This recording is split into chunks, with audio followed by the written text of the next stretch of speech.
Assalamualaikum warahmatullahi wabarakatuh.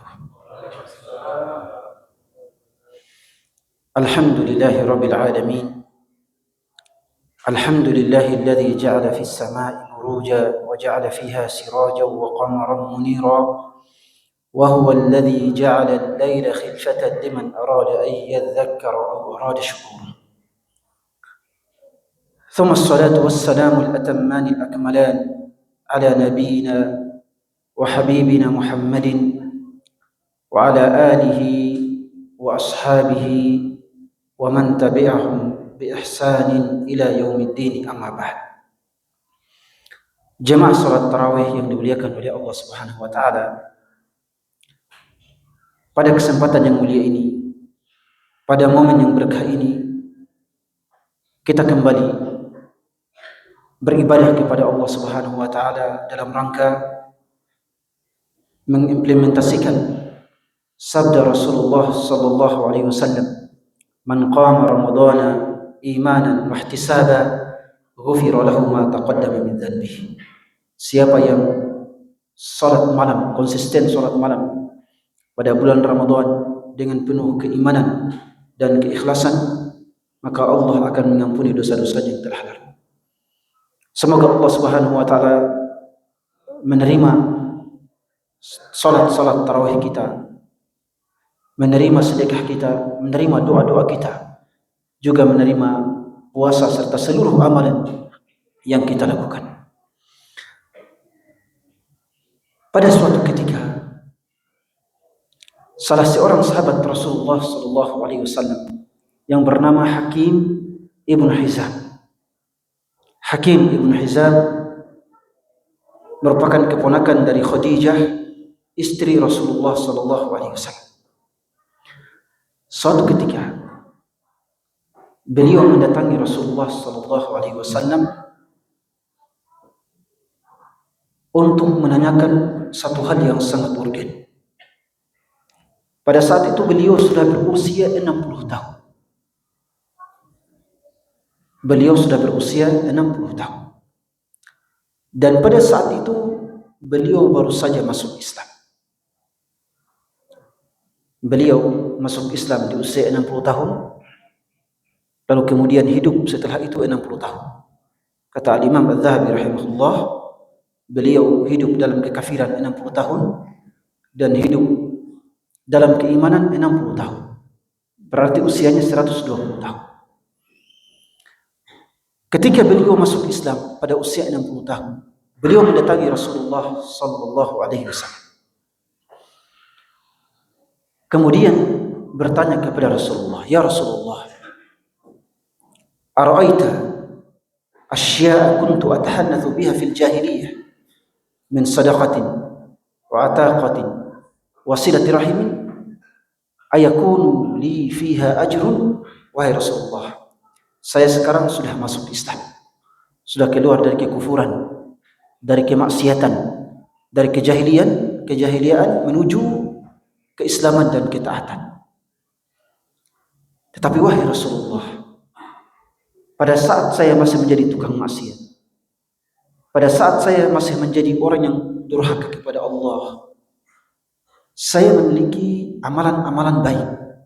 Saya suka menyumbang, saya suka bersilaturahim, saya suka berbakti kepada orang tua, saya suka membantu saudara-saudari saya, kerabat saya.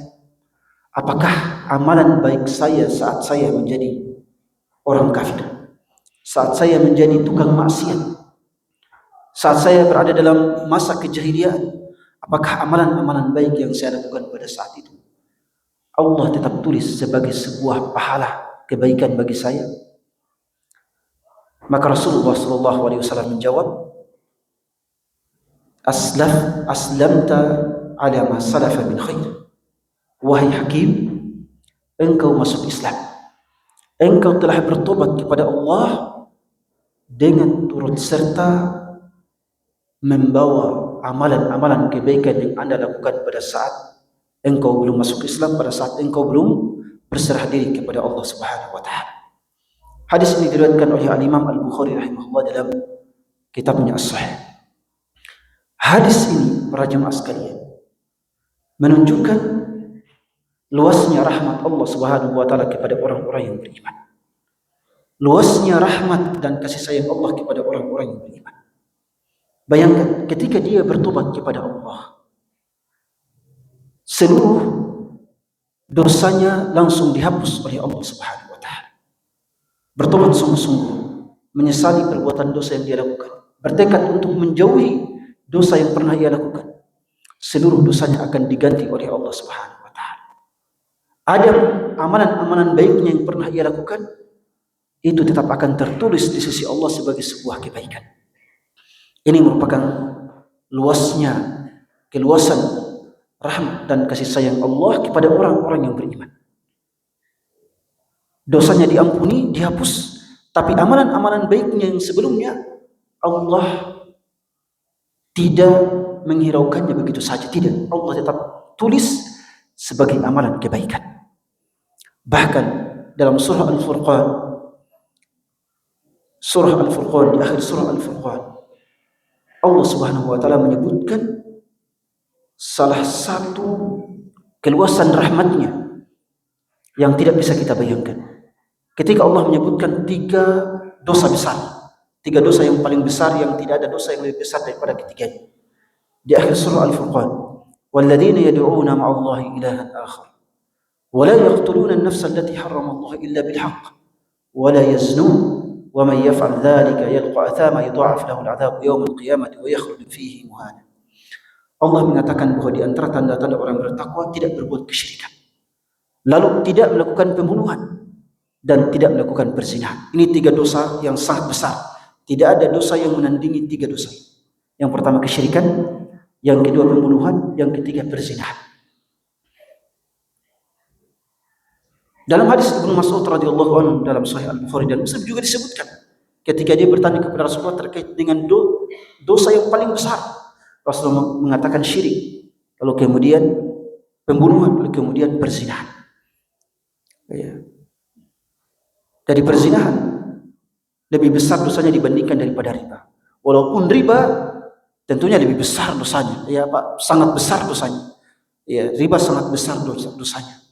Tapi kalau dibandingkan dengan perzinahan, perzinahan lebih besar dosanya dibandingkan daripada riba. Dan semua hadis yang mengandung atau yang menyimpulkan bahwa riba lebih besar dosanya daripada perzinahan, maka itu adalah hadis yang lemah.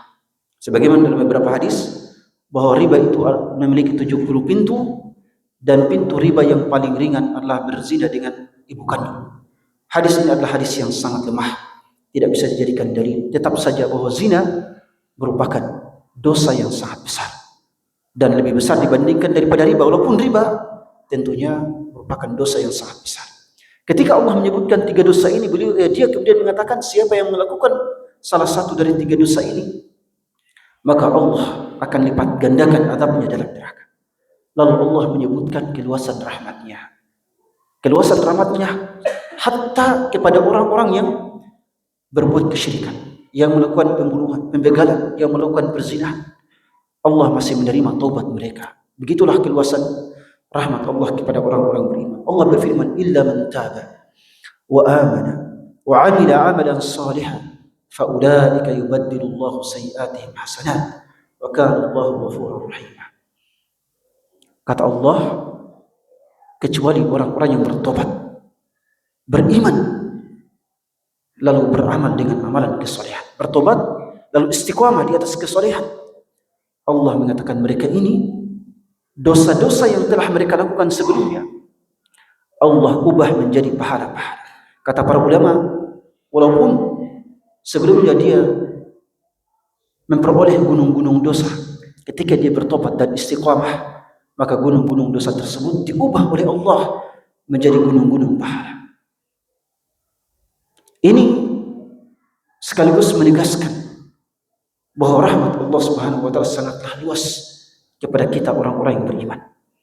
Dan ini Allah tegaskan lagi dalam banyak ayat Al-Quran. Wa rahmati wasi'at kulla syai' fas'aktubuha lil ladzina yattaqun wa yu'tuna az-zakata wal ladzina hum bi ayatina yu'minun. Kata Allah, rahmat saya di dunia ini meliputi segala sesuatu. Di dunia ini rahmat Allah dan kasih sayang Allah itu meliputi segala sesuatu, baik orang-orang mukmin ataupun orang-orang kafir.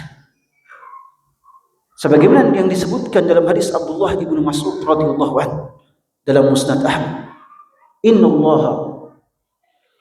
Allah yu'ti dunya man habba wa man la yuhib. Allah itu memberikan dunia ini, memberikan harta, memberikan rezeki kepada orang yang dia cintai dan kepada orang yang dia tidak cintai. Kepada orang yang dia tidak cintai pun dia berikan rezeki.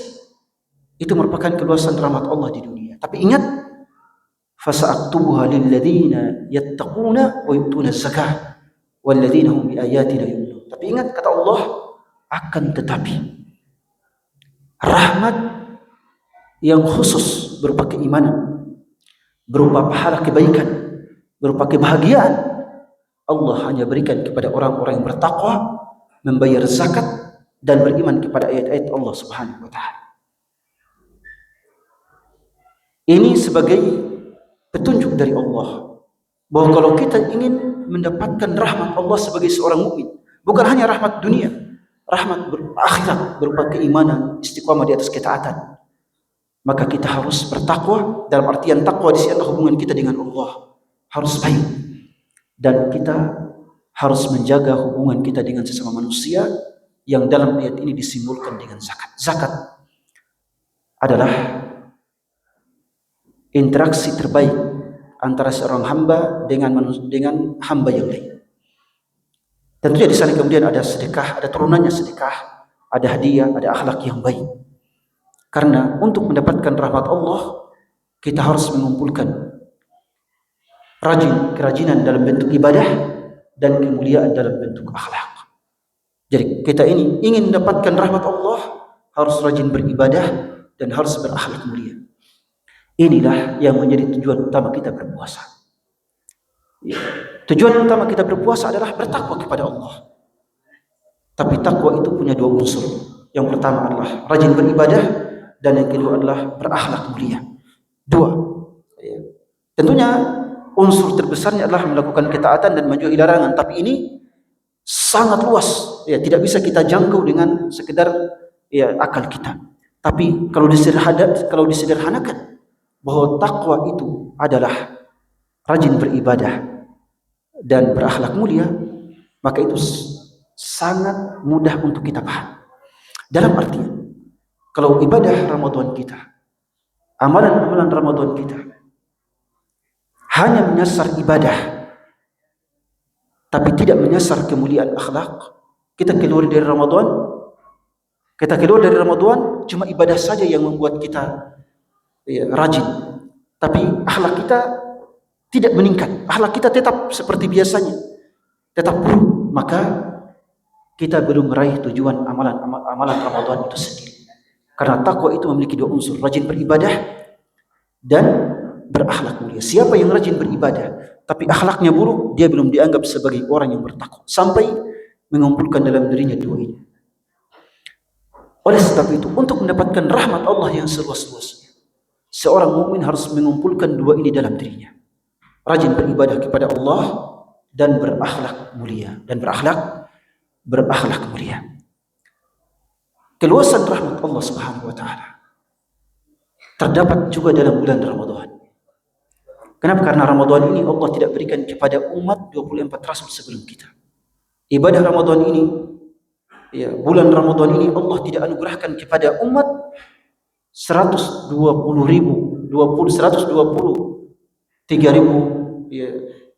atau 120